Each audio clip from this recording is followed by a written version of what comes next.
ಇನ್ನು ಕನ್ನಡ ಸೀರಿಯಲ್ ರಂಗದಲ್ಲಿ ಕಾಣಿಸಿಕೊಂಡು ಸಾಕಷ್ಟು ಹೆಸರು ಮಾಡಿದಂಥ ಅತಿದೊಡ್ಡ ಕಲಾವಿದರಾಗಿದ್ದಂಥವ್ರು ಇದೀಗ ವಿಧಿವಶರಾಗಿರುವಂತಹ ಶಾಕಿಂಗ್ ಒಂದು ಘಟನೆ ನಡೆದಿದೆ. ಇನ್ನು ಕನ್ನಡದಲ್ಲಿ ಖ್ಯಾತ ಹಿರಿಯ ನಾಯಕಿಯಾಗಿದ್ದರು ಅಂತ ಹೇಳ್ಬೋದು ಮತ್ತು ಕನ್ನಡ ಸೀರಿಯಲ್ ಇತ್ತೀಚಿನ ದಿನಗಳ ತನಕ ಅವರು ಅಭಿನಯಿಸ್ತಾ ಬಂದರು ಅಂತ ಹೇಳ್ಬೋದು. ಅದರಲ್ಲಿ ಪ್ರಮುಖವಾದ ಪಾತ್ರವನ್ನು ಪಾಂಡುರಂಗ ವಿಠಲದಲ್ಲಿ ಮಾಡೋದು ಅಂತ ಹೇಳ್ಬೋದು ಮತ್ತು ಇದು ಅವರು ಕೊನೆಯ ಸೀರಿಯಲ್ ಕೂಡ ಆಗಿತ್ತು ಅಂತ ಹೇಳ್ಬೋದು. ಹೌದು, ಸದ್ಯ ಈಗ ಕೋವಿಡ್ ಕಾರಣದಿಂದಾಗಿ ಇದೀಗ ಕೊನೆ ಸೆಳೆದಿದ್ದಾರೆ ಎಂಬ ಮಾಹಿತಿ ಬರ್ತಾರಂಥದ್ದು. ಹಾಗಾದ್ರೆ ಯಾರು ಈ ನಟಿ ಅಂತ ನೋಡೋಣ ಬನ್ನಿ ಸ್ನೇಹಿತರೆ.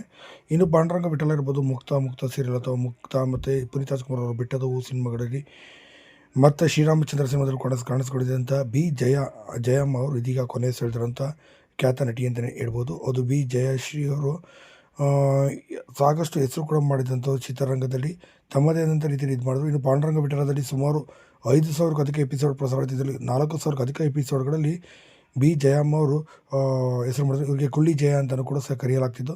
ಸದ್ಯ ಕೋವಿಡ್ ಕಾರಣದಿಂದಾಗಿ ಇದೀಗ ಕೊನೆ ಸೆಳೆದಿದ್ದಾರೆ ಎಂಬ ಮಾಹಿತಿ ಬರ್ತದೆ. ಸತತವಾಗಿ 1 ತಿಂಗಳಿಂದ ಕೂಡ ಚಿಕಿತ್ಸೆಯನ್ನು ಪಡೆಯುತ್ತಿದ್ದರು. ಇದೀಗ ಚಿಕಿತ್ಸೆ ಫಲಕಾರಿ